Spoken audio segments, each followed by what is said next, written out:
सभी को मेरी तरफ से सुप्रभात। आज हम लोग जिस चैप्टर का अध्ययन करने जा रहे हैं उस चैप्टर का नाम है नेगोटिएबल इंस्ट्रूमेंट, जिसे हम लोग हिंदी में विनिमय साध प्रलेख कहते हैं। इस चैप्टर में एक बहुत ही इंपॉर्टेंट टॉपिक है चेक। आइए आज हम लोग चेक के प्रकार का अध्ययन करते हैं। चेक के विभिन्न प्रकार हैं।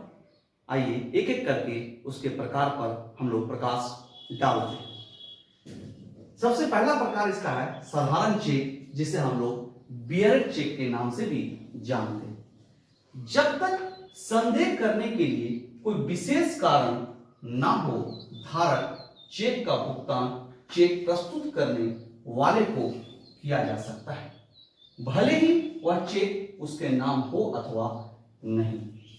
कहता जो व्यक्ति चेक लेकर बैंक के काउंटर पर गए हैं, अगर बैंक को कुछ संदेह ना हो कि जो लेकर आया है वह गलत व्यक्ति है, कोई विशेष कारण ना हो, तो वह उसे उस चेक का भुगतान कर देते हैं।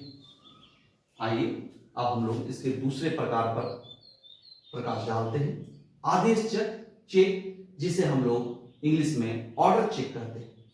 जब धारक चेक में से बियरर शब्द को काट दिया जाता है और उस पर ऑर्डर लिख दिया जाए तो चेक ऑर्डर चेक बन जाता है। इस चेक का भुगतान करने के लिए बैंक भुगतान लेने वाले व्यक्ति की पहचान करती है और औपचारिकता के बाद ही भुगतान किया जा सकता है। ऑर्डर चेक क्या है? अगर चेक में बियरर और ऑर्डर दोनों शब्द लिखा हुआ है और बियरर को काट दिया गया तो यह चेक बन गया ऑर्डर चेक। और अगर चेक में सिर्फ बियरर लिखा हुआ है, अगर बियरर को काट कर ऑर्डर लिख दिया जाए तो यह ऑर्डर चेक बन गया।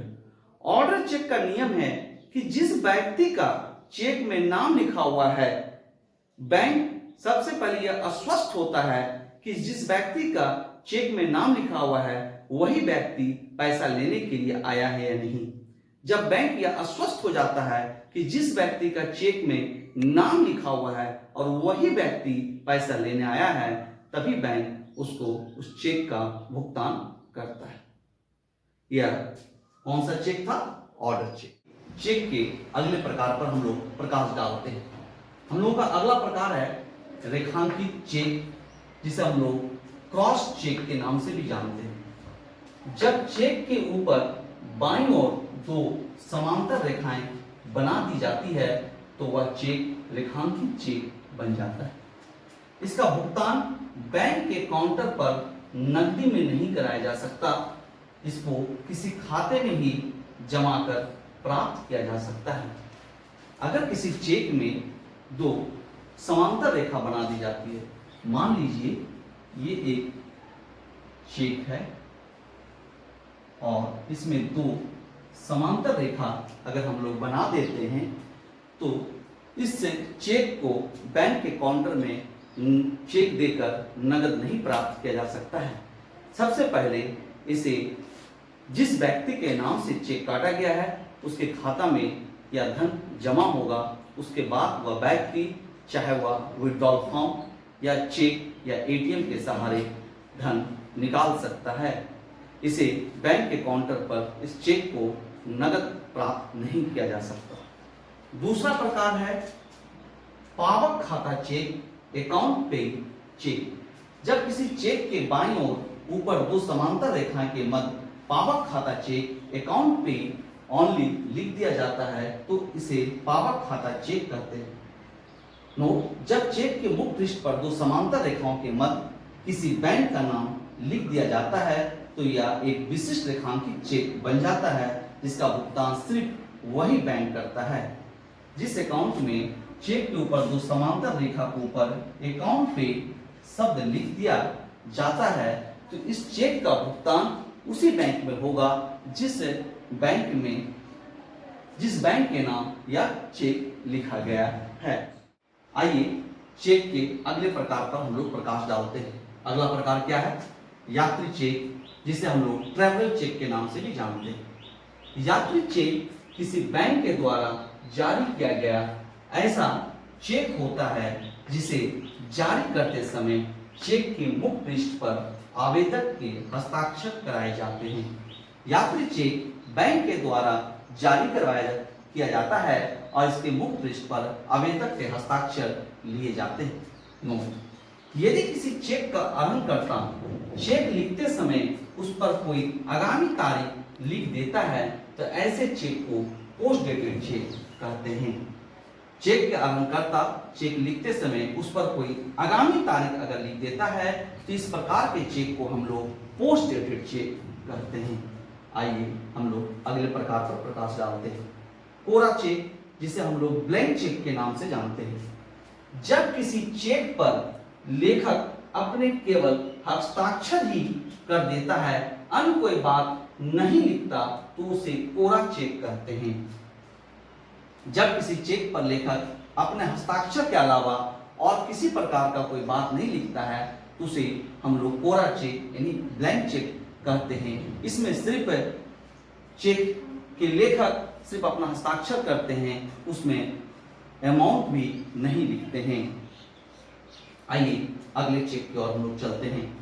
पूर्व तिथि चेक, एंटीडेटेड चेक। जब किसी चेक पर पूर्व की तिथि पड़ी होती है तब उसे पूर्व तिथि चेक, एंटीडेटेड चेक कहते हैं। इस प्रकार के चेक का भुगतान प्राप्त करने में कोई कठिनाई नहीं होती।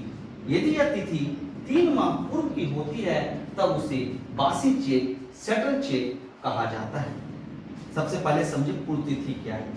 मान लिया जाए चेक 1 तारीख को काटा गया है और चेक धारक, मान लिया जाए चेक 1 जनवरी को काटा गया है और चेक धारक 1 फरवरी को चेक लेकर बैंक के काउंटर पर गया है तो उसे आसानी से धन प्राप्त हो जाएगा, क्योंकि 1 फरवरी को गया है और चेक 1 जनवरी को लिखा गया है। जब वो गए हैं उससे पहले चेक लिखा गया, इसीलिए इसे हम लोग पूर्व तिथि चेक कहते हैं। अगर चेक 1 जनवरी को काटा गया और 1 अप्रैल को अगर वह चेक लेने के लिए जाते तो इसे बासी चेक, सेटल चेक कहते हैं। इस चेक का पेमेंट बैंक के काउंटर पर नहीं होगा, क्योंकि नियम है कि कोई भी चेक 3 माह से पूर्व का ना हो। आइए चेक के अगले प्रकार पर हम लोग प्रकाश डालते हैं। हम लोग का अगला प्रकार है तिथि पश्चात चेक, पोस्ट डेटेड चेक। यदि किसी चेक पर चेक की निर्गमन की तिथि के बाद की तिथि पड़ी होती है तब उसे तिथि पश्चात चेक कहते हैं। इस प्रकार के चेक का भुगतान बैंक तिथि आने पर ही करता है। चेक का निर्गमन की तिथि के बाद की तिथि, चेक जिस दिन निर्गमन किया गया, चेक का डेट उस दिन नाम कर उसके बाद का तिथि डाल दिया गया है। जब वह डेट आएगा तभी बैंक उस चेक का भुगतान करेंगे। आइए इसका दूसरा प्रकार देखते हैं, खोया हुआ चेक, लॉस्ट चेक। कभी कभी चेक रास्ते में गुम या चोरी हो जाता है तब ऐसे चेक को खोया हुआ चेक कहते हैं। ऐसे चेक की दशा में बैंक को तुरंत सूचित कर देना चाहिए।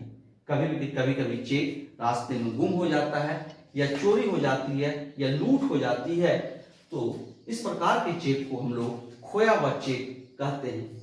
चेक में एक नंबर दिया रहता है, हमें तुरंत बैंक को सूचित कर देना चाहिए। अगर तब तक पैसा नहीं निकला है तो बैंक कोशिश करता है कि इस प्रकार का चेक का भुगतान ना हो।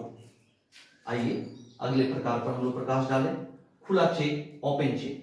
जो चेक रेखांकित नहीं होता उसे खुला चेक कहते हैं। जो चेक रेखांकित नहीं होता उसे खुला चेक कहते हैं।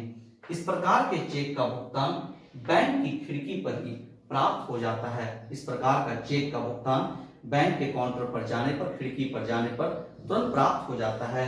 यह आदेश या वाहन दोनों प्रकार का चेक हो सकता है, या बियरर या ऑर्डर दोनों प्रकार का चेक हो सकता है। आइए अगले प्रकार पर हम लोग चलते हैं, पुराना चेक, सेटल चेक। जब कोई चेक 3 माह से अधिक का हो जाता है या उस पर 3 माह से अधिक पूर्व की तिथि पड़ी हो तो उसे पुराना चेक कहा जाता है। बैंक ऐसे चेक के भुगतान करने से इनकार कर देता है। अगर कोई चेक 1 जनवरी को इशू किया गया है और 1 अप्रैल को चेक धारक उसका भुगतान प्राप्त करने के लिए बैंक की खिड़की पर गया है, तो बैंक इस चेक का भुगतान नहीं करेंगे, क्योंकि यह चेक 3 माह से अधिक का है, यानी 3 माह पूर्व का है, यानी 3 माह के बाद के चेक का भुगतान बैंक नहीं करते हैं। इस प्रकार के चेक को हम लोग सटल चेक कहते हैं। इस प्रकार हम लोग चेक के विभिन्न प्रकार का अध्ययन किए। धन्यवाद।